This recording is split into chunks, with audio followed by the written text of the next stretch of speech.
Noong unang bahagi ng 1970, sunod-sunod na pagbaslang ang yumanig sa California na nagdulot ng takot at matinding kalituhan sa mga investigador. Ang nasa likod ng karumaldumal na krimeng ito ay isang lalaking kilala sa kanyang matinding talino, nakakatakot na katahimikan at madilim na pag-iisip. Ngunit higit pa sa tindi ng kanyang mga ginawa, mas ikinagulat ng marami kung gaano siya kakalmado at katalinong magsalita tungkol sa sarili niyang mga pagpaslang.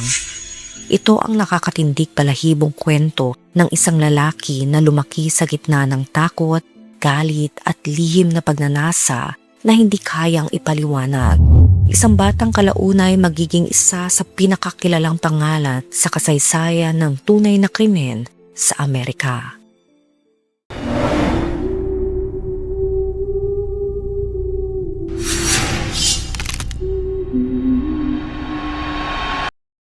Ipinanganak noong December 18, 1948 sa Burbank, California, si Edmund Kemper, ang nag-iisang anak na lalaki ni Clarnell Elizabeth at Edmund Kemper Sr.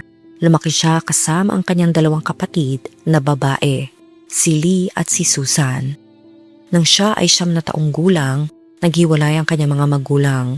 Noon nakatira siya sa piling ng kanyang ina, isang babaeng mahigpit, palamura at madalas lasing. Madalas niyang marinig mula sa ina ang mga salitang bumabaon sa isipan. Walang babaeng iibig sa iyo. Sa murang edad, si Ed ay nagsimulang magtanim ng galit at sa likod ng kanyang katahimikan, unti-unting umuuspo ang mga madidilim na kaisipan. Sa edad na 10, pinatira siya ng ina sa basement ng kanilang bahay. Malayo sa kanyang mga kapatid, doon nagsimula ang mga kakaibang gawi. Tinatanggalan niya ng ulo ang mga manika ng kanyang mga kapatid. Sa mga panahong iyon, nagsimulang mahumaling si Ed sa idea ng pagpaslang. Maging ang kanilang mga alagang pusa ay hindi nakaligtas. Una niyang pinaslang ang isa sa pamamagitan ng pagbaon nito sa lupa habang buhay at makalipas ang ilang taon ay muling umulit. Ngunit sa pagkakataong ito, kanyang pinaghiwa-hiwalay at itinago sa aparador. Habang lumalaki, lalong lumalalim ang kanyang imahinasyon. Isang tahimik na bata sa labas, ngunit sa kanyang isipan ay may kumingkising na halimaw. Sa edad na 13, tumakas siya mula sa bahay ng ina at nagtungo sa tahanan ng kanyang ama. Inakala niyang doon niya matatagpuan ang katahimikan at pagmamahal na matagal na niyang hinahanap. Ngunit sa halip ay isang malamig na pagtanggap ang sumalubong sa kanya.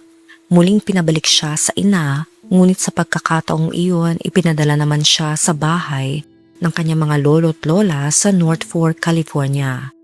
Dito na tuluyang pumutok ang matagal ng kinikimkim niyang galit. Madalas sila magtalo ng kanyang lola at ayon sa kanya, paulit-ulit niyang naririnig sa boses ito ang mga mapanuring salita ng kanyang ina hanggang isang araw sa gitna ng mainit na pagtatalo, kinuha niya ang armas na nakatago sa bahay at pinutukan ang kanyang lola. Pagbalik ng kanyang lolo, pinaslang niya rin ito dahil ayon sa kanya, ayaw niyang maranasan ng matanda ang sakit na makita ang labi ng asawa. Pagkatapos sa mga pangyayaring iyon, tumawag mismo si Ed sa kanyang ina at inamin ang lahat. Siya ay inaresto at ipinadala sa California Youth Authority at kalaunan sa isang ospital para sa mga may sakit sa pag-iisip. Doon nagsimula ang mas masusing pag-aaral sa kanyang isipan. Noong panahon ng kanyang pagsusuri, sumailalim si Edmund sa iba't ibang test na nagbigay tiin na may malalim na komplikadong suliranin siya sa pag-iisip. May bahagi ng kanyang pag-iisip na nagpakita sa mga matinding imahinasyon at na-diagnose siya na may paranoid schizophrenia. Ngunit dahil sa talino niya, natutunan niyang basahin ang sistema. Sinubukan niyang tandaan kung ano ang gustong marinig ng mga tagapag-test at ginamit ang mga kasanayang iyon upang kumbinsihin ng mga doktor na kaya niyang makibalik sa lipunan nang hindi nagdudulot ng panganib.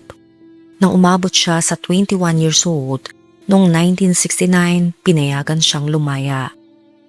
Kahit pa pinaalalahanan ng mga profesional na huwag siyang babalik sa bahay ng kanyang ina dahil sa kasaysayan ng pang-aabuso at ang mga problema niyang nailahad sa mga pagsusuri. Sa kabila nito, bumalik siya kay Clarnell sa Santa Cruz, California. Nag-enroll siya sa isang community college at nagtrabaho sa iba't ibang hanap buhay. Tinangkarin niyang maging pulis pero hindi siya tinanggap. At doon nagsimulang kumalat ang bansag na Big Ed dahil sa kanyang kakaibang tangkad. Mahigit 2 metro ang taas at humigit 136 kilo ang bigat. Sa Santa Cruz nagkaroon siya ng ilang pagkakaibigang may koneksyon sa pulisya.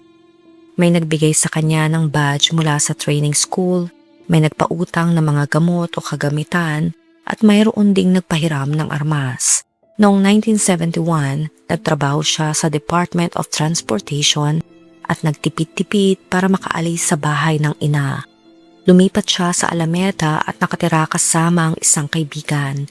Ngunit dahil sa hindi palaging merong pera, paminsan-minsan ay bumabalik din siya sa kanyang ina. Sa parehong taon nakaranas siya ng malubhang aksidente. Naararo siya ng sasakyan habang nakasakay sa motorsiklo at nasakta ng isang braso. Nanalo siya sa kaso at tumanggap ng humigit kumulang $15,000 bilang kabayaran. Dahil sa pinsalang iyon at pansamantalang hindi makapagtrabaho, ibinuhos niya ang atensyon sa iba pang bagay. Napansin niya na maraming kabataang babae ang humihinto at humihingi ng libreng sakay sa mga gilid na daan. At dahil sa hilig niya sa pagmamaneho, naging bahagi iyon ng kanyang araw-araw. Oras-oras siyang nagmamaneho. Sinusubukan ng mga taktika kung paano makuha ang tiwala ng pasahero. Sinabi ni Ed na tila laro para sa kanya ang pag-aanalisa kung bakit may pumapasok sa isang sasakyan at kung bakit may tumatanggi.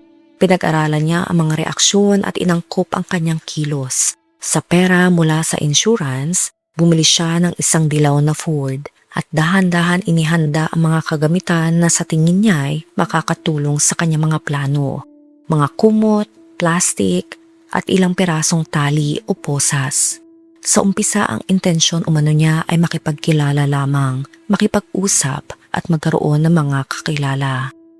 Pero unti-unti niyang ginawang perpekto ang mga pamamaraan na nakita niya sa mga programang pulisya at sa sarili niyang pagmamasid. Inilarawan niya ang proseso bilang estratehiya para siyang naglalaro ng chess. Sinusubukan ng mga galaw ng iba at iniisip ang susunod na kilos. Alam ni Ed kung paano ilock ang pinto ng sasakyan, kung paano dalhin ang biyahe sa mga liblib na lugar, nakakaunti ang makakakita. Sa bawat paglala ng kanyang mga pagnanasa, sinasabing tumitindi ang pakiramdam ng pagkakonsumo sa loob niya. Kapag naisip niyang kunin ang armas, isang pagnanasang naglalaman na mapangwasak na posibilidad.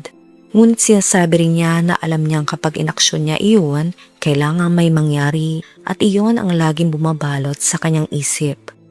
Hindi nagtagal ay inamin ni Ed na hindi niya matagalan ang kanyang mga pagnanais. Ang araw-araw na pagmamaneho at pag-aaral sa kilos ng iba ang naging pagsasanay niya. At nang makita niya ang isang babae na talagang nagustuhan niya, 2 magkasalungat ng kaisipan ang dumadaloy sa kanyang isip.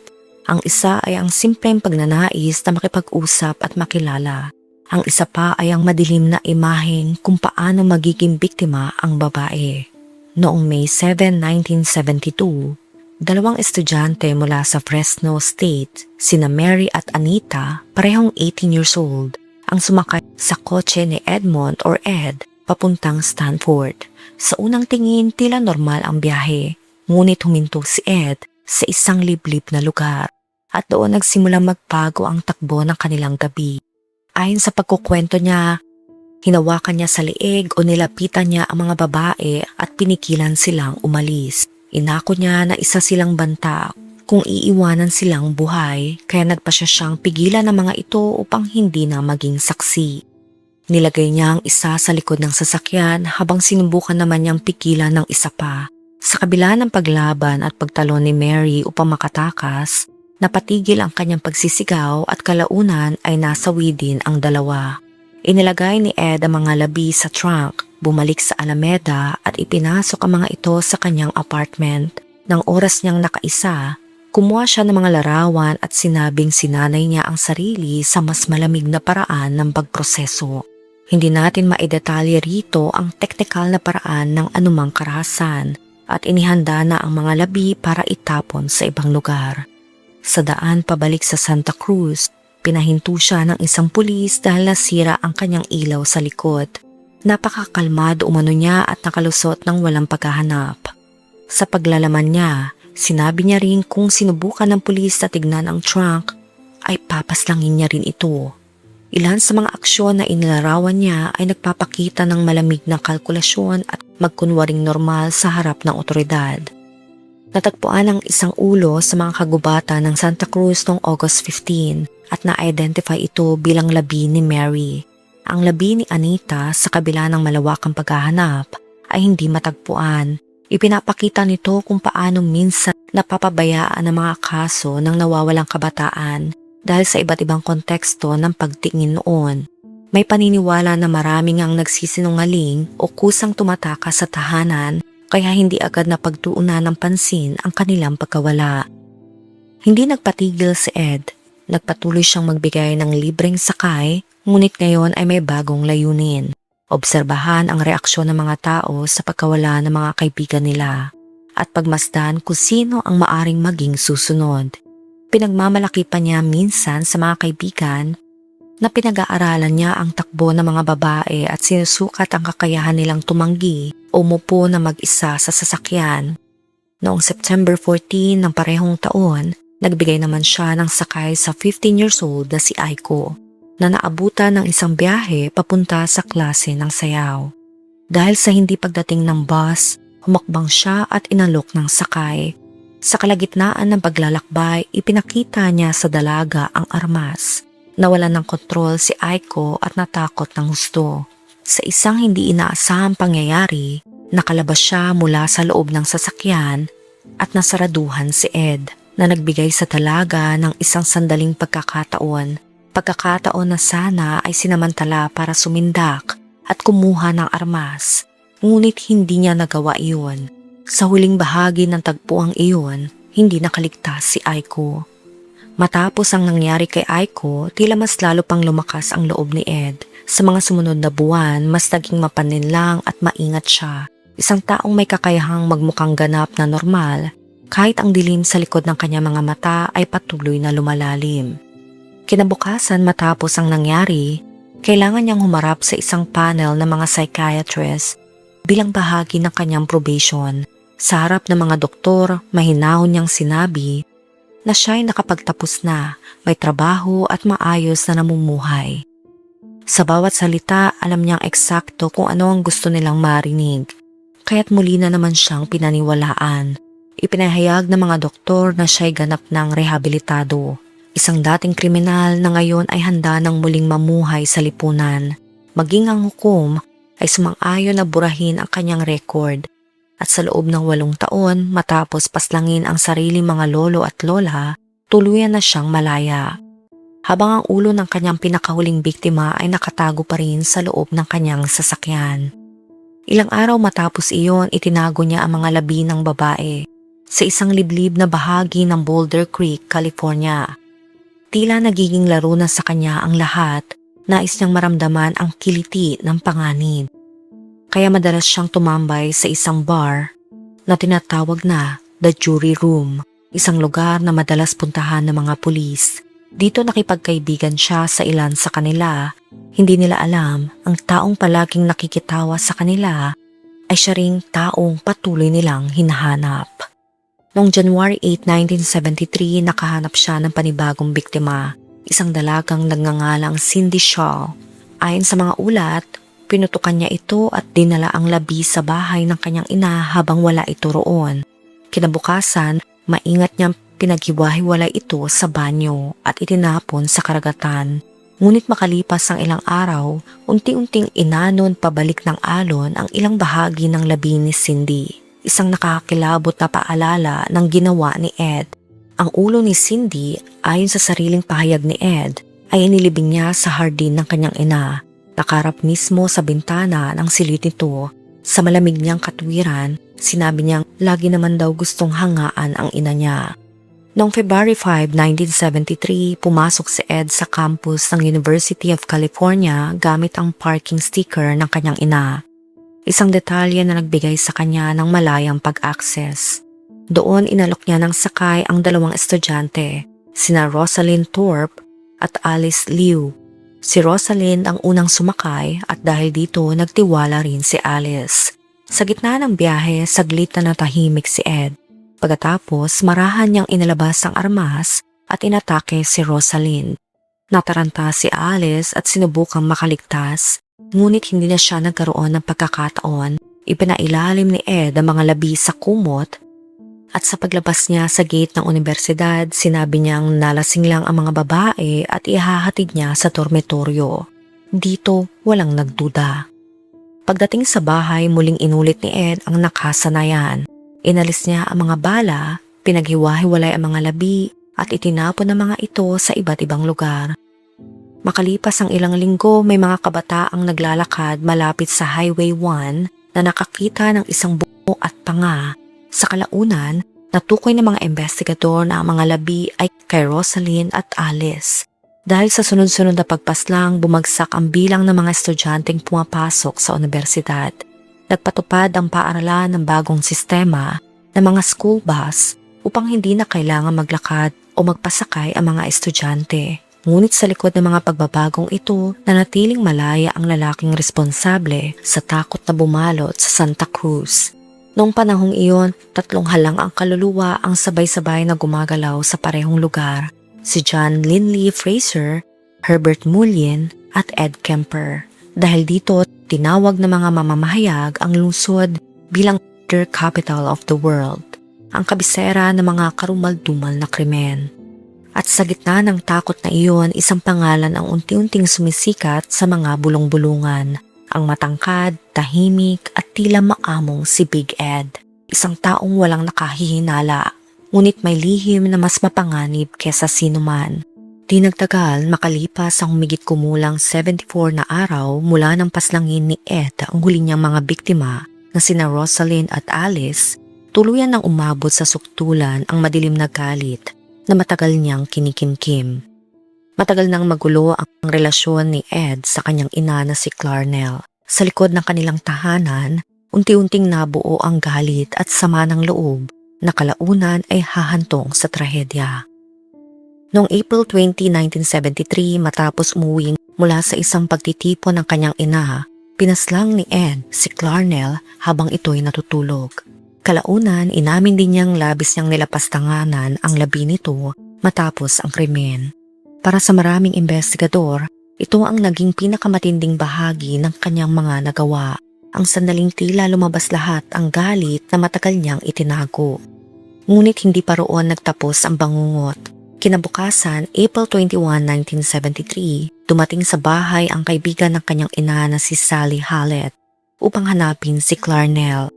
Ngunit sa oras na iyon, naghihintay pa rin sa loob ng bahay si Ed. Hindi na rin nakalabas pa si Sally matapos niya itong paslangin. Kalaunan, sinabi ni Ed na ginawa niya iyon upang walang maiwang saksi at upang palabasing magkasama lamang silang umalis dalawa.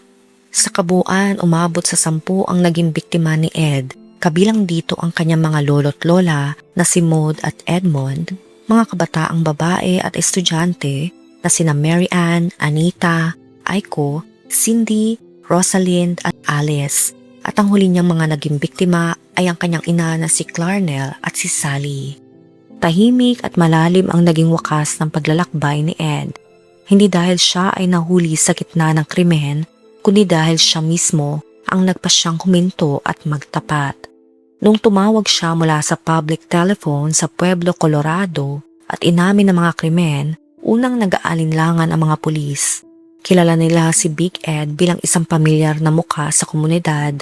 May mga kaibigan siyang pulis at madalas silipin ang balita tungkol sa nawawalang kababaihan.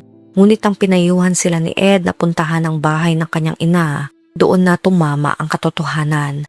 Ang mga pulis na dumating ay agad na nakakita ng mga palatandaan, nakakaiba at nakumpirma ang seryosong pahayag ni Ed.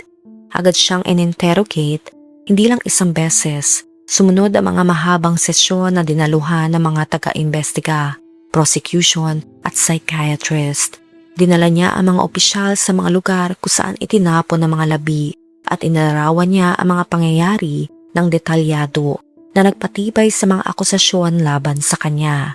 Dahil sa kanyang pagiging matalino at maayos magsalita, ibinahagi niya ang sunod-sunod na kilos ng malamig ngunit konkreto. Hindi para gantihan ang sensasyon ng dahas, kundi tila para magtala bawat hakbang na kanyang ginawa. Nang kumalat ang balita, nagulat ang bansa. Marami ang nagtaka kung bakit siya tumigil at bakit niya ipinagtapat ang sarili. Sa mga interview at sa mga tala ng investigasyon, inilahad niya ang isang payak, ngunit nakakapangilabot na paliwanag. Unti-unti nang nawala ang anumang panloob na gantimpala o kabuluhan sa ginagawa niya. Ang mga pagpaslang anya ay hindi na nagbibigay ng kasiyahan o layunin. Naging walang kabuluhan at tila pag-aaksaya ng panahon. Dahil dito nagpasya siyang itigil ang mga krimen.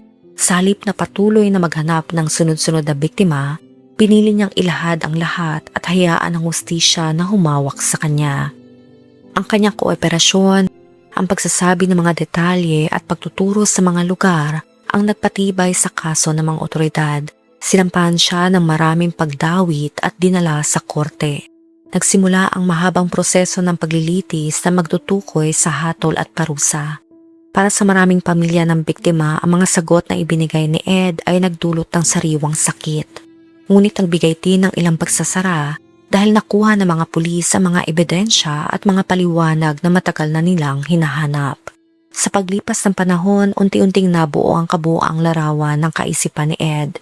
Isang taong matalino, kalmado, at tila lubos na kontrolado, ngunit may halimaw na nakatira sa loob niya. Ayon sa kanyang sariling salaysay, dumating siya sa puntong hindi na niya kakayaning ipagpatuloy ang ginagawa. Habang pinagmamasdan niya ang sarili, napansin niyang mas lalo niyang pinapahusay ang bawat krimen, na para bang isa itong kasanayan na patuloy niyang pinipino. Sa pakikisalamuhan niya sa mga pulis, mga taong siya mismo ay kinaibigan, ay nagkaroon siya ng idea kung gaano kalapit na siyang matukoy. At gamit ang impormasyong iyon, mas lalong niyang pinasinsin ang paraan ng kanyang mga krimen upang hindi siya mahuli. Gayunpaman sa mga huling krimen niya, sinabi niyang naramdaman na niya ang kabaliwan. Dumating siya sa suktulan ng pagod at halos tuluyang mabaliw sa bigat ng sariling isipan, kaya't napagpasyahan niyang huminto. Inamin din niya ang nekropilya ay nagbigay sa kanya ng pakiramdam na ganap na kapangyarihan sa kanyang mga biktima. Isang nakakapangilabot na pag-amin na tumatak sa mga investigador. Nang dinala niya ang mga pulis sa mga lugar kung saan itinapon ang kanyang mga biktima, natagpuan nila ang mga labi na matagal nang hinahanap. Dahil dito, noong May 7, 1973, siya ay formal na kinasuhan ng 8 bilang na pagpaslang. 4 dito ay murder in the first degree. Ang kanyang abogado ay halos walang ibang magawa kundi subukang ipagtanggol siya gamit ang argumento ng insanity. Ngunit hindi iyon naging madali. Dahil sa kanyang katalinuhan, kalinawan ng pag-iisip at kakayahang magpaliwanag ng mga pangyayari sa paraang logical, naging mahirap kumbinsihin ng hurado na siya ay baliw. Habang nasa kulungan, 2 beses niyang sinubukang voluntaryong tapusin ang lahat. Noong October 1973, nagsimula ang paglilitis. 3 psychiatrist ng prosecution ang nagsabi na siya ay mentally sane, na alam niya kung ano ang tama at mali at sadyang pinagplanuhan ang bawat krimen. Isa sa kanila na gumamit pa ng truth serum ay nagmungkahi na si Ed ay maaring nakagawa rin ng kanibalismo. Pinakuluan at kinain umano ang ilang bahagi. Sa pagharap niya sa korte noong November 1, nagpakita si Ed ng pagsisisi, sinasabing nilamon siya ng pag-inom ng alak at ng bigatang sariling emosyon. Ngunit sa parehong oras, inilarawan din niya ang kakaibang kagalakan na nararamdaman tuwing pinapaslang niya at kinukuha ang ulo ng kanyang mga biktima. At inamin niyang tila may 2 personalidad sa loob niya at kapag ang isa'y kumikilos, nawawala siya sa ulirat. Pagkatapos ng halos 2 linggong paglilitis, noong November 8, 1973, siya ay hinatulang guilty sa lahat ng kaso. Sa tanong ng hukom kung anong parusa ang nararapat sa kanya, tugon niya, dapat akong pahirapan hanggang sa masawi. Sa halip, siya ay natulang mabilanggo ng habang buhay, 8 sentensya ng habang buhay na pagkakakulong na sabay-sabay niyang pagbabayaran. Si Ed ay dinala sa California Medical Facility sa Vacaville kung saan nakasabay niya ang iba pang mga matitinding kriminal gaya nina Charles Manson at Herbert Mullin. Kaunan siya ay inilipat sa Prison of Maximum Security sa Folsom. Sa mga unang taon niya sa bilangguan, madalas siyang magbigay ng mga panayam sa mga mamamahayag, mga pulis at kalaunan ay sa mga ahente ng FBI na pinag-aralan ang kanyang isipan upang maunawaan kung paano nag-iisip ang mga serial killer. Si Ed ay isa sa 36 na kilalang halang ng kaluluwa na ginamit ng FBI para buuin ang profiling system na ginagamit pa rin hanggang ngayon. Ang tanging pagkakataon na ipinakita niya ang tunay na emosyon ay kapag pinag-uusapan ng kanyang ina. Naniniwala siya na ang paraan ng pagtrato nito sa kanya ang ugat ng lahat. Isang sugat sa pag-iisip na hindi kailanman naghilom. Noong May 1979, nagpahayag si Ed ng isang kakaibang kondisyon, isang kunwari allergy sa metal, lalo na sa nickel, isang sangkap na matatagpuan sa maraming metal na bagay, kasama na sa rehas ng bilangguan. Nang tanungin tungkol dito, sinabi pa niya ng may pagbibiro, "Ako ay allergic sa pagkakakulong." Pagalipas sa mga taon, ang kwento ni Ed Kemper ay muling nabuhay. Isa siya sa mga tampok na karakter sa unang season ng seryeng Mindhunter ng Netflix, kung saan ipinakita kung paano ginamit ng FBI ang kanyang mga panayam upang maunawaan ang kaisipan ng mga halang ang kaluluwa. Ang aktor na gumanap sa kanya ay naging usap-usapan sa buong mundo dahil sa nakakamanghang pagkakahawig, hindi lamang sa itsura, kundi pati sa boses at paraan ng pagsasalita. Sa loob ng kulungan, si Ed ay naging modelong bilanggo. Siya mismo ang nag-aayos ng schedule ng ibang preso para sa kanilang mga konsultasyon sa mga psychiatrist. Bukod pa rito, ginugol niya ang mahigit 5,000 na oras na pag-narrate ng mga audiobooks para sa mga bulag. Kabilang pa rito ang mga klasikong akda tulad ng Star Wars at Flowers in the Attic. Ngunit sa kabila ng kanyang mabuting asal sa kulungan, marami pa rin ang naniniwalang hindi siya tunay na nagbago. Ayon sa sariling kapatid ni Ed, isa pa rin siyang psychopath, isang taong marunong umarte ng pagsisisi at kabaitan. Ngunit sa loob ng kanyang isipan ay patuloy ang pag-ikot ng kadiliman. Kaya niyang tumingin ng diretso sa iyo at sabihing nagsisisi siya, pero sa loob-loob niya, baka pinaplano na niya ang susunod. Hanggang sa kasalukuyan, buhay pa rin si Ed Kemper na ngayon ay may edad na 77 years old at nanatiling nakakulong sa California Medical Facility habang nagsisilbi ng habang buhay na sentensya. Ayon sa mga ulat, mayroon na siyang malulubhang problema sa kalusugan at gumagamit na umano ng wheelchair or motorized scooter sa loob ng kulungan. Noong 2024, muli ring tinanggihan ang kanyang parol at inaasahang muling didinggin ang kanyang kaso sa 2031.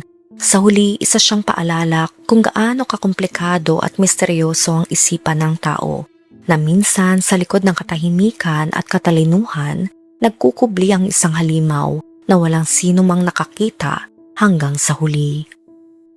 Ikaw, anong masasabi mo sa kwento natin ngayon? Let me know sa comment section. Kung nakaabot ka sa video na ito ay maraming salamat. Huwag kalimutan mag-like, share, subscribe, and turn on the notification. Ingat ka palagi. Ciao!